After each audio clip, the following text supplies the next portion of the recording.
Welcome back, everyone, to episode 2 of season 6 of the Shop Stool Podcast. Thanks for all the support after last week. I sent you guys a couple of messages about it. It was pretty awesome. So thank you to everyone out there who listened in. You know, we got a few new donations. Thank you to everyone. It's amazing to see the support after we go away for these long periods and come back Yes. and everyone's still super pumped. Yeah, very cool. So over the last week, I've received a couple of emails regarding a similar topic, and I thought we could discuss that today. It revolves around everyone's favorite hardware store/stores, the big green and red machine. Joey, your equivalent is Mitre 10? Is that right? Mitre 10, well, we do have Bunnings, they're taking over, so... Right. Okay. Well... Yeah, Bunnings sort of came into New Zealand, 2019 or 2018 or something? Yeah, I want to say something like that, and they've really ramped up their stores. They're everywhere. Yeah. So... For legal reasons, should we call them Cunnings and something else? Mitre Ben. Mitre Ben. Yeah. I like that. Yeah. So to paint the picture for everyone who hasn't been in the loop, one of my videos that I've just published on my second channel where I talk about, I went and got some hardware from Bunnings last minute, jumped into Bunnings, picked up some bits with some hinges, some finish, that kind of thing. And I've got a few people messaging me in that regard. So the one message that came through was from Leighton Builds. Now, this was more just in general about Bunnings, so not necessarily about buying the materials that I bought. But he's come through with a message and said, "Hey, Robin, a topic idea for the podcast: Bunnings and their questionable dealings. So, what steps could we take to use other suppliers in order to lessen our reliance on them?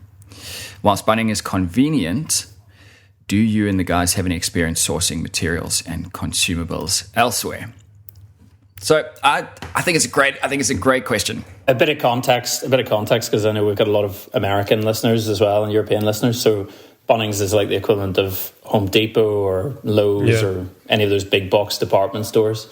So in Australia, they're owned by Wesfarmers, I believe. Not sure about New Zealand. No. So they obviously have massive purchasing power and have just shut down everything else. I know Woolworths started a rival one in Australia. I can't even remember the name of it. That's how little time it was around for before Bunnings just crushed them.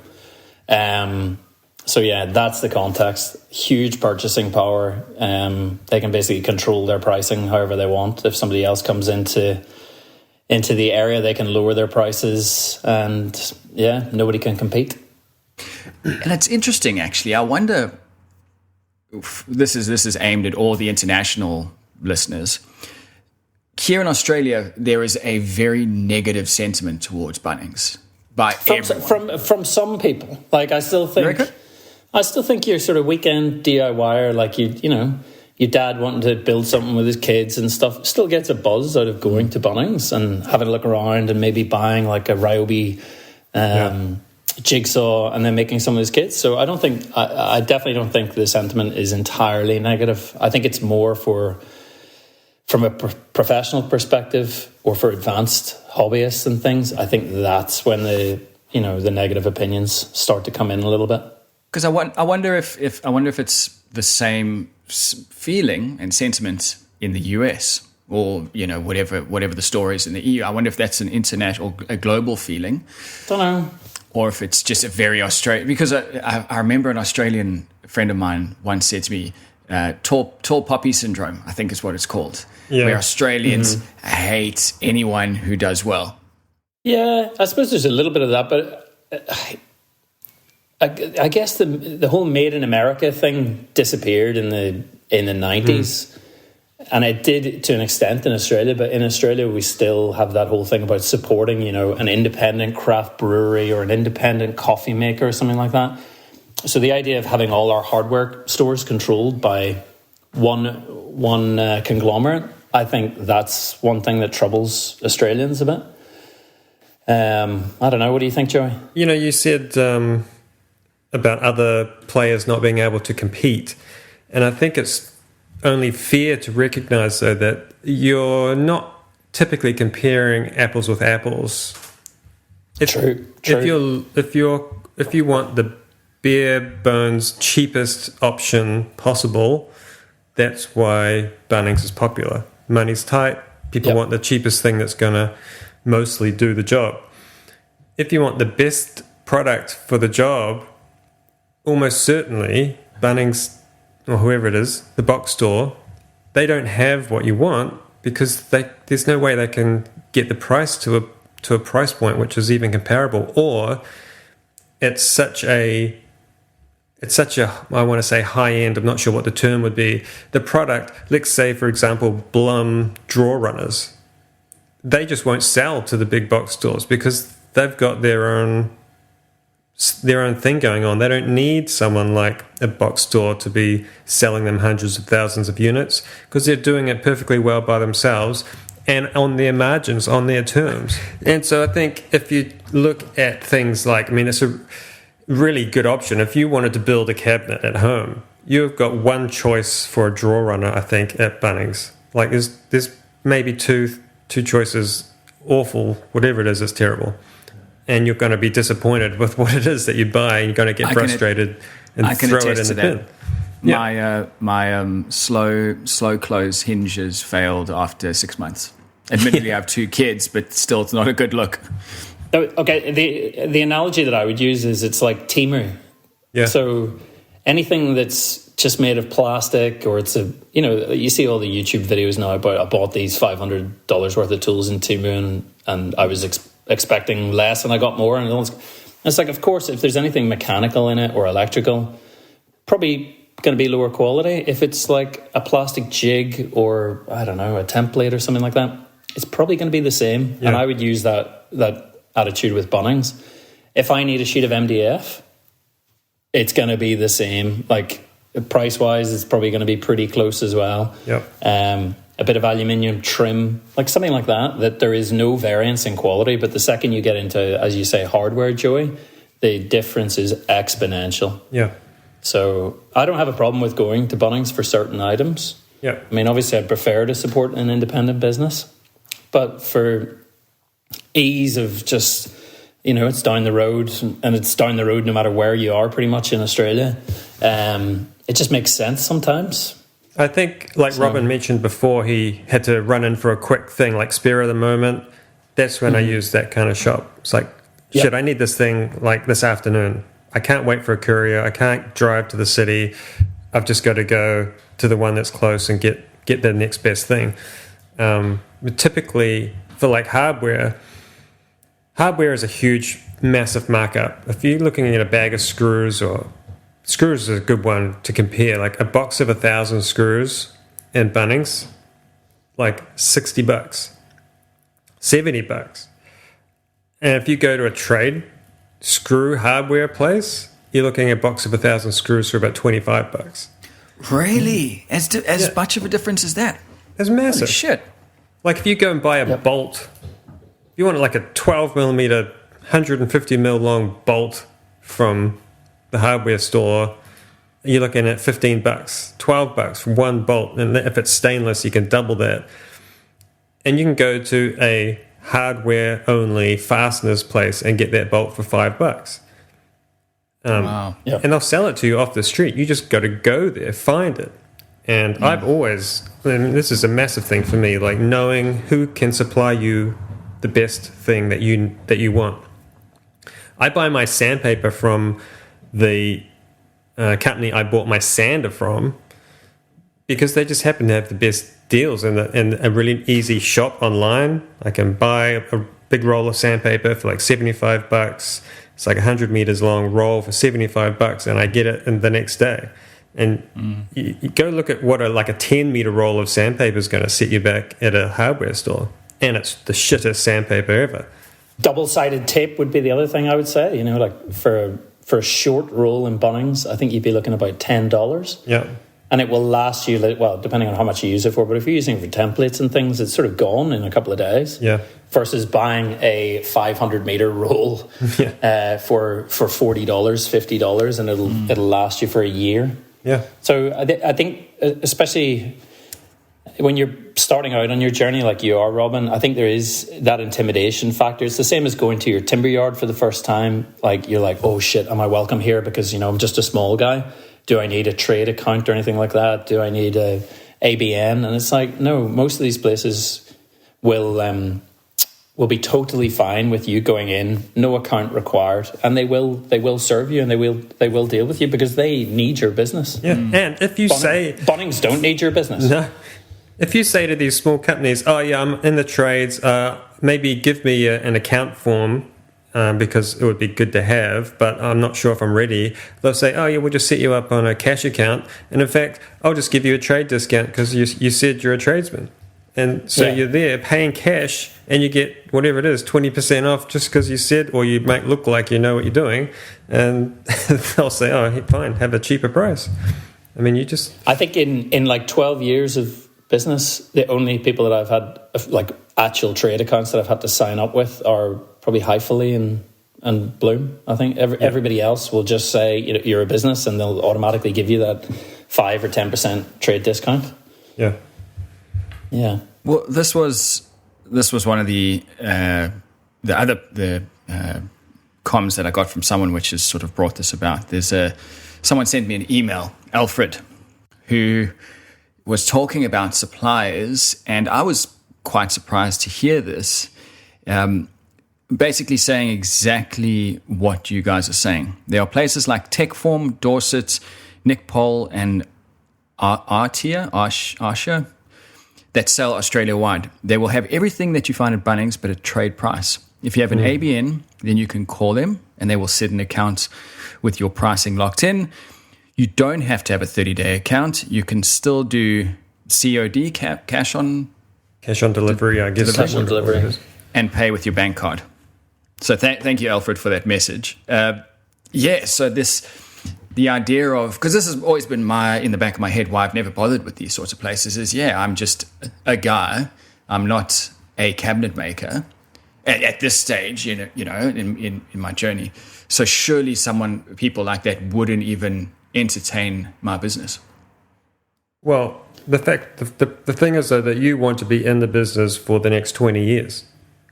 And so how much are you going to buy from them over the next 20 years? And any business is going to say, yeah, pick me, please. I'll take that money over the next 20 years, and we'll give you a really good price. And it's not a risk for them to put me on their books. No, you're not ordering the kind of quantity, like you're not a massive builder or anything like that that's ordering 10,000 hinges who then might liquidate like halfway through the transaction. Yeah. Like they want to give you a good experience, so then you recommend somebody to them and they get the knock-on business. Yeah. You're a much safer customer. The only downside... Sorry. You go. The only downside to some things would be like glue. I've got a specialty glue shop that I can... they're called the Glue Guru. And I can buy 5, 10, 20 litres of glue. But that's like... 5 litres is probably the smallest amount I could buy, I think, depending on what it is.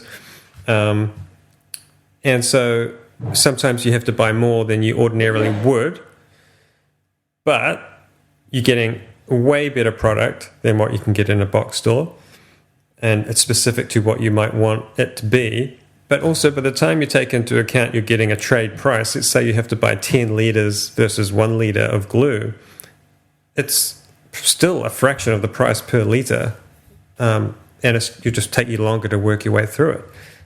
Yeah, but you might it's just that slight bit of inconvenience. Say you might need to decant it into a couple of different containers. Yeah. If it's going to take you 6 months to go through that glue, you've just got to take that little extra step. Yeah. But I'm totally with you on it. And this is not an episode about shitting on Bunnings. I think we've done plenty of those about other things, and we've had some pretty scandalous stories. I don't know if everybody remembers of the dowel incident. Yeah. With the scrapping of the dowels. So, go back through the previous episodes to have a listen to that. But I think the most important thing is just trying to put power back in the consumer's hands a bit. And it's like, here's a way for you to get a better deal, like to pay less on something and get better service and sometimes an improved quality product for less money. So it's a bit of a no-brainer. But I hope that's helped answer the question anyway. Yeah, I think it's very important that you add that, Bryan, because there are some things that Bunnings do bring to the table that other suppliers can't. And whether that's for the right or wrong reasons, the reality is I have 2 kids. I like to do my shopping at 7 or 8 o'clock at night because then I have a chance to actually think and use my brain. And so I do all Bunnings on a Saturday morning is that's the devil's place to worship, in my opinion. You go there. You go there at 7 o'clock on a weekday night, and it's fine. So and again, maybe the other stores can't afford that because it's too much overheads. I know what you mean though. Like especially doing a lot of renovations around the house at the minute, it's the same thing. Like I'll put the kids down and then fly over to Bunnings at 7:30 and grab some more plaster or grab some screws or something like that. Like it's convenience is king sometimes. And another one is also timber. So I know that Bunnings stock a dressed timber, and they will almost always have that stock. It's obviously it's only Tassie oak that I'm referring to, but if I'm building out a Tassie oak, I know that I can go there to get that dressed timber. Yep. Whereas the timber supply that I like to use just up the road, they've got 1,000 different timbers, which is great. But if I am 3 months into a job, I might not have bought that timber 3 months ago that I need. Now I can go to Bunnings and I know it's going to be there. Again, it's just the way it is. But there's that certainty. Yeah, but you do feel slightly dirty inside. Oh, of course.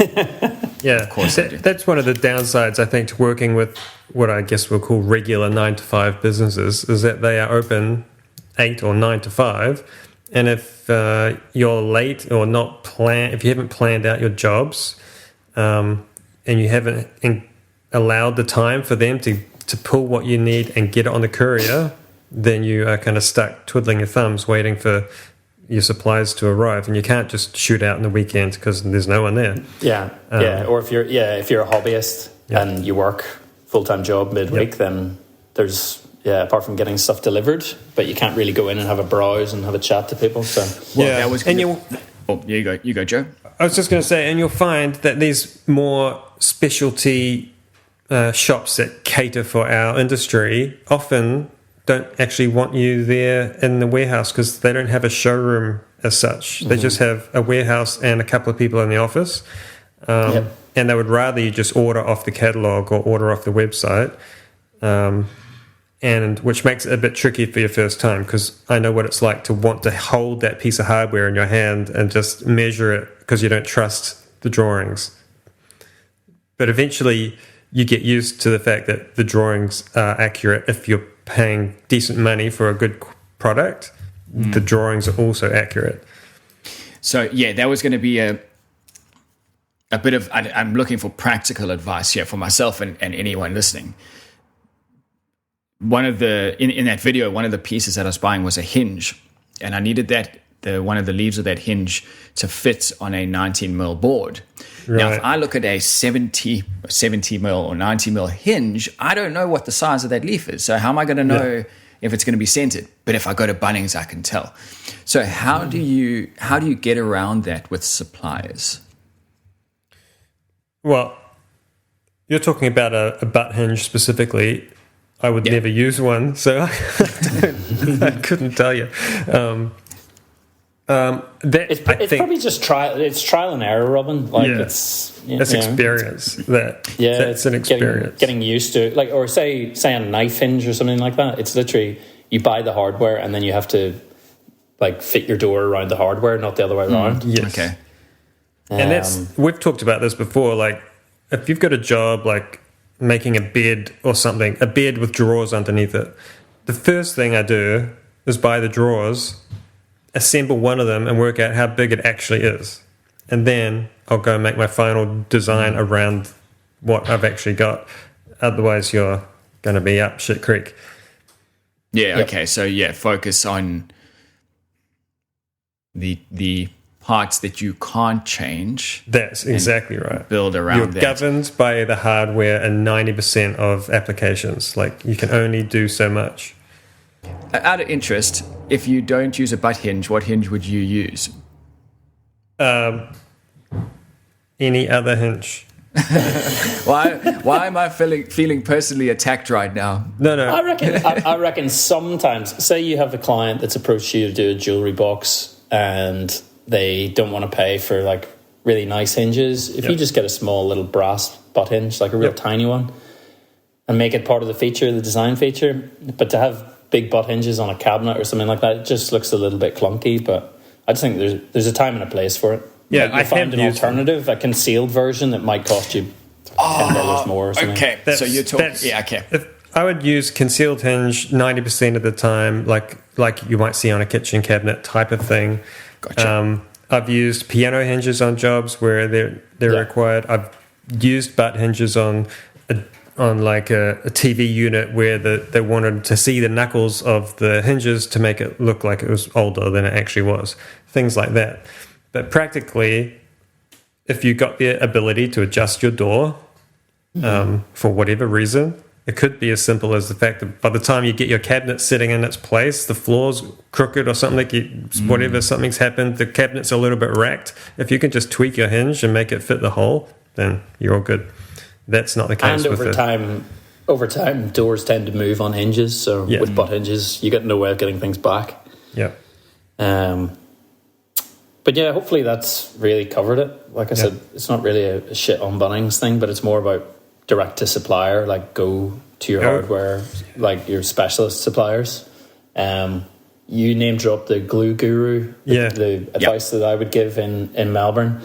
Anybody looking for metals, I'm pretty sure I've name dropped them before, but if you're looking for brass, copper, bronze, any of those kind of things, George White in Clayton, they are, I feel as though they're the people that supply all the other brass suppliers, and they will sell to you the smallest amount. That's awesome. And they will cut it to size, and you're probably paying 30% of what other suppliers charge. So, and do they ship? I don't think they do, no. I mean, they might ship for larger quantities, but I think it's an in-person thing, which, is fairly common for trade. You've got to go and collect it yourself. But find that supplier for each of your things, create a spreadsheet. Yep. Just keep it there.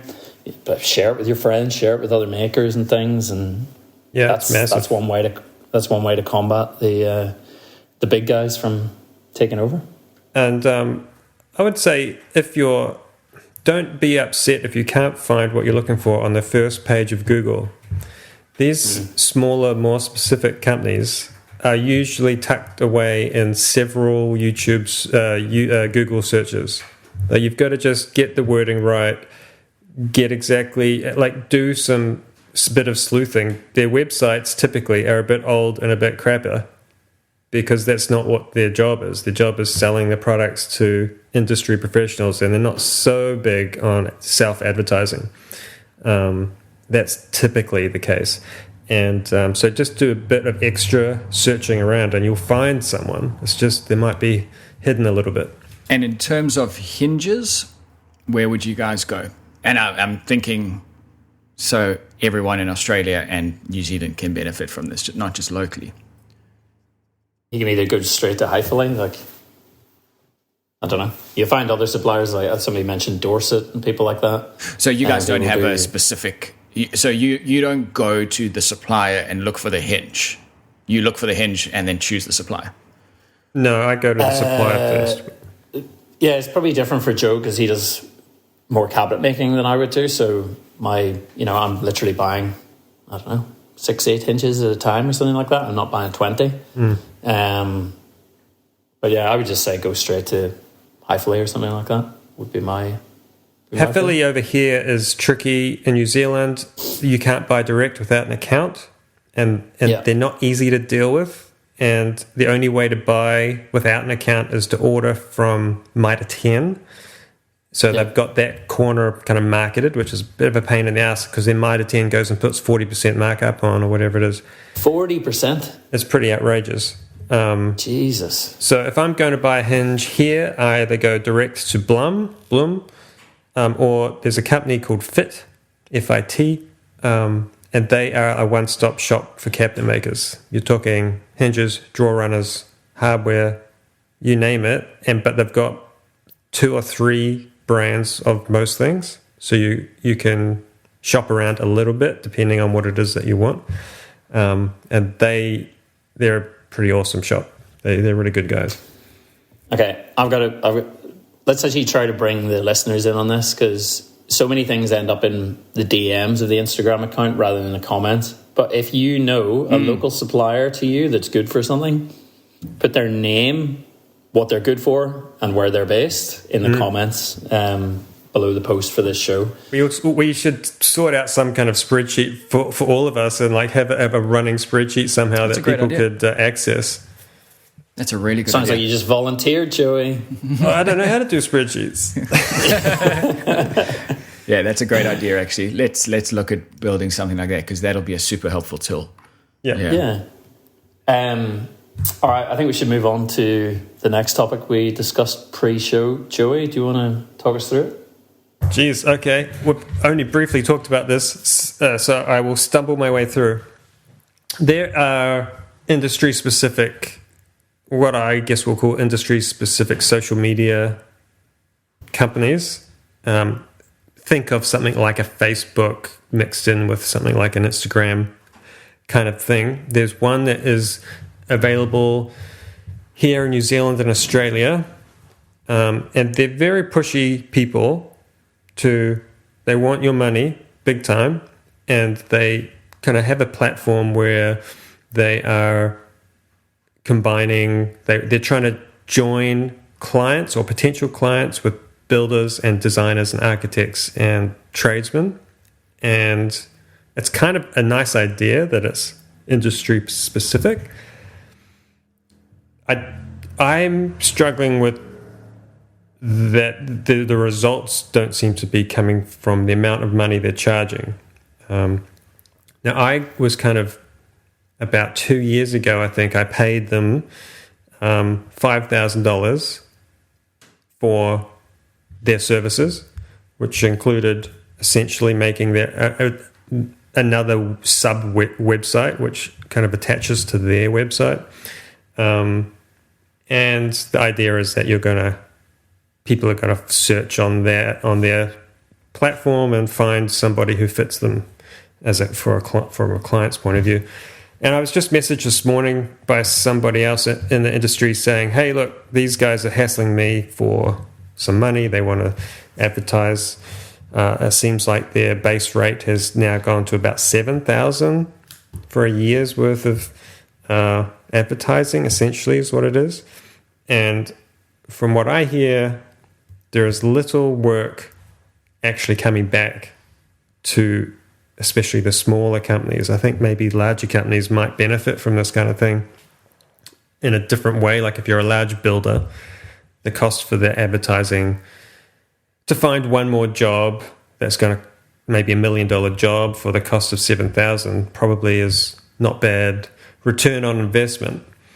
But for small guys, I can't see one job being worth that as an annual kind of advertising fee. So I just wanted to see what you guys think of the idea of paying for some industry-specific advertising, or that claims to be.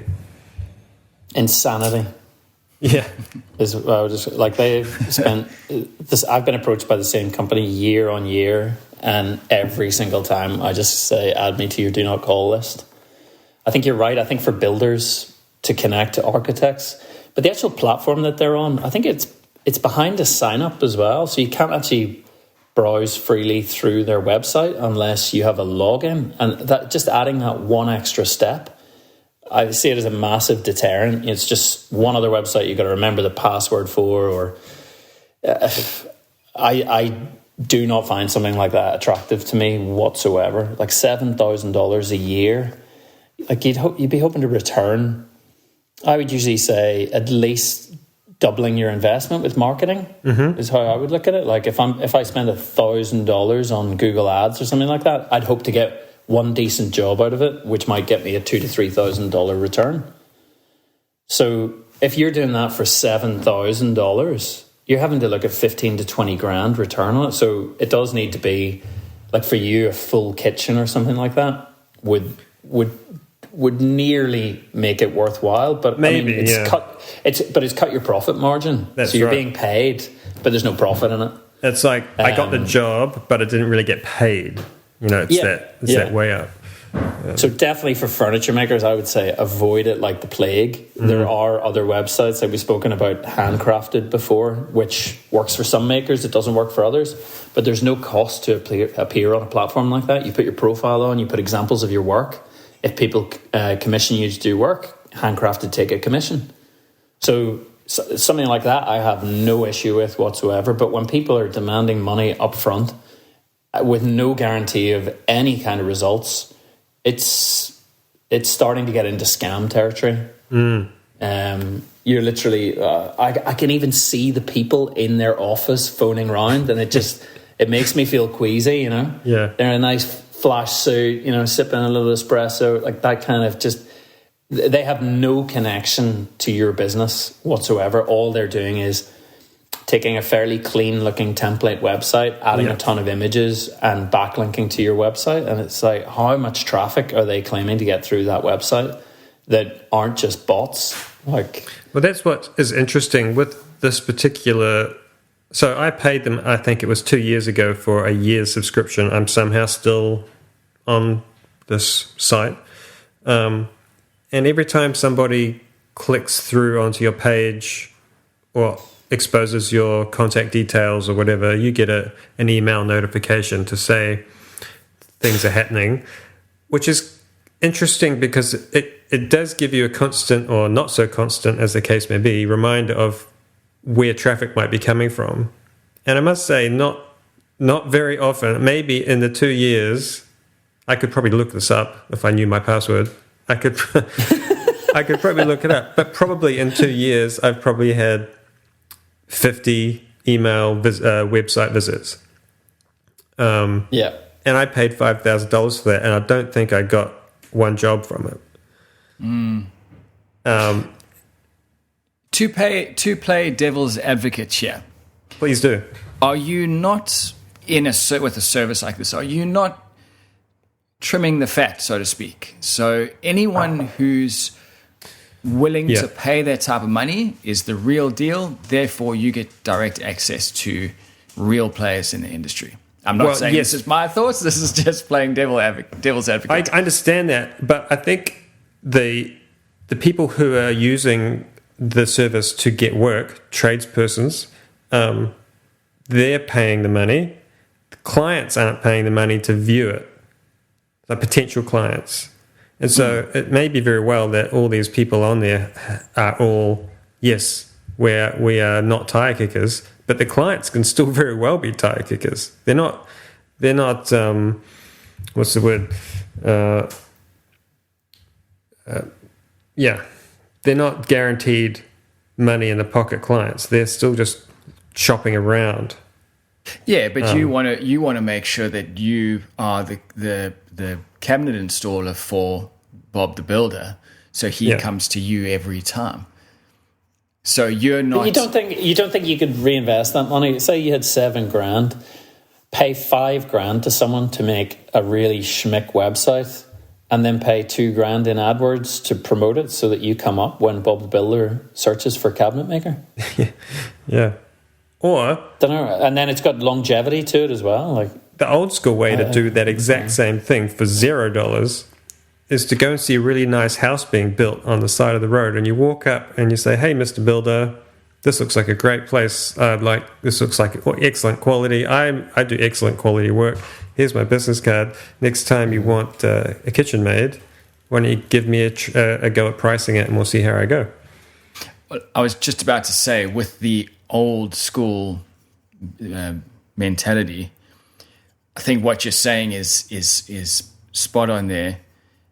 This whole model is very old school. it's an outdated way of doing it. We don't work like this anymore. It's the same as things like estate agents. We don't need estate agents anymore. We've got realestate.com. You, the purchaser, have the power. So I think, what you've said there is probably really important, is that, this model just doesn't have relevance anymore. It seems like a third wheel, right? Or like a fifth wheel. Like it's just an extra step, I think. I don't know, because people are so connected via social media already. Why? I mean, would you want to sign up for another social media platform to find? Let's say you were going to build a $3 million house. Would you want one next weekend? Yeah, good. Would you sign up to an industry-specific platform to find? Maybe you'd browse it, probably. Pretty unlikely. I reckon most people, I'll speak for most millionaires. I was a millionaire myself. But most people will just seek advice from friends, or, they will go to their builder and ask, who's a good cabinet maker or something like that. So having that personal connection, like you said, Joey, going up and just introducing yourself, having hard copy things. We spoke about it years ago when I took all my marketing budget and I put it into producing hard copy folios, like A6 folios. Handed those out. I got a much better response than Google AdWords or something like that. And I'm actually just doing it now for the Ballarat Craft Lab thing that I'm exhibiting in. I'm now going and making A6 postcards. I haven't done this in years. I like my business cards, because I didn't really do that many exhibitions post-COVID. I didn't really rely on business cards, whereas now I'm seeing the value of it, and the fact that people are now savvy to QR codes again. You can have a physical thing with your details on it. They don't need to enter the details, just scan a QR code on the card. It's so funny. Like, one of my original marketing materials, I reckon 2013 it was, I was printing out the same thing, A6 postcards for a trade show, and I had a QR code on one that linked to a video of, I think, one of my only YouTube videos, the pinch bench being made. Yeah. And I remember looking at that going in 2019. I'm like, when was the last time anybody scanned a QR code? And then something like COVID has now made people literate again to, there's a QR code. It's far easier than typing in www.sawdustbureau.com. I'll just scan it. And I can direct them to the exact page that I want. Like if it's signing up for a newsletter, if it's product specific, if it's something like that. Like it's that interface between an old school medium, like a hard copy thing, but you can instantly link it to easily updatable stuff on your website. If I change that page, if I change pricing or something like that, not that I have pricing on my website anymore, but it's always going to remain current, as opposed to printing a hard copy thing with a price on it or with a phone number on it. Just have a link to your socials, and then if you change your phone number down the line, you don't have to reprint a ton of business cards. You're centralizing everything, yeah. As an aside to that kind of technology thing, it's interesting for me growing up. My kids are 9 and 5, 8 and 5, 9 and 5, something like that. And so they're young, they're not stupendous with the spelling. So when they're trying to search something, all the time they're just voice searching everything. And like that technology has been around for ages, but I've never done it. But the kids just like, bang, there's a microphone, and just talk, and everything they want, it pops up exactly what they're searching for. And it's funny, like the QR code is kind of like an in-between version of typing and just speaking to your device, and the thing happens. I don't know how long that technology will stick around for, or if talking is going to be the next thing, or if it's just because my kids are young and it's easier for them. But I think it will be a generational thing. Yeah, like QR codes are for people who were in their 20s and 30s during COVID, who wanted to order from a restaurant and just got used to QR codes. I think you're right. I think the younger generation of kids won't use it. But that doesn't affect me because I'm not targeting them as a client. Like they don't have any money anymore. I want mum and dad. Yeah. It's funny you were talking about that whole going to the builders, Joey, and actually being there physically present. That's probably a really great takeaway from this episode is that's the way to do it these days because Absolutely. of social media, because everyone can just sit behind an email and fire off 1,000. If you're the one person doing it face to face, you're light years ahead. Well, think of the benefits of going to see a builder. One, he's at least working locally to where you are. So that's good. The work's around going to be in your neighborhood, so to speak. Two, if you give him a card or a brochure, he's got to put that somewhere in his pocket, on the front seat of his wagon. He's not just going to delete the email of some crazy person offering some services, because I get 1,000 emails a day of people trying to sell me something, and I just literally go click, click, click, click, click, delete, gone, delete all, and don't even read the thing. So if you're a builder and then you're like, this job just came up, we need this thing made. Oh, look, I've got this brochure just sitting in my glove box or whatever on the dashboard of the van. I'll just give this guy a call. You're in his face. Yeah. Do you remember? Again, I can't remember if we covered this, but when I was talking about folios and brochures and things like that, it was a home builder in America in the 60s, I think, that were doing prefabricated homes. I can't remember the name of it. God, I wish I remembered a lot of the stuff I learned in architecture school. 1950s, 1960s, prefabricated or modular homes. And they came up with the idea of making their folio smaller. So rather than having a big brochure, they made it smaller. So it sits on top.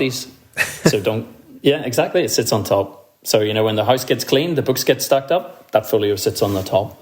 Yeah. So, that's why I did A5 and A6. I'd never go bigger than that. Yep. All right. Yeah. Got out.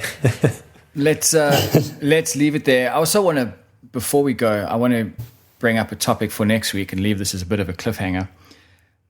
The high chair that I made for a client recently, it was made for kids, and an adult sat on it, and the seat broke.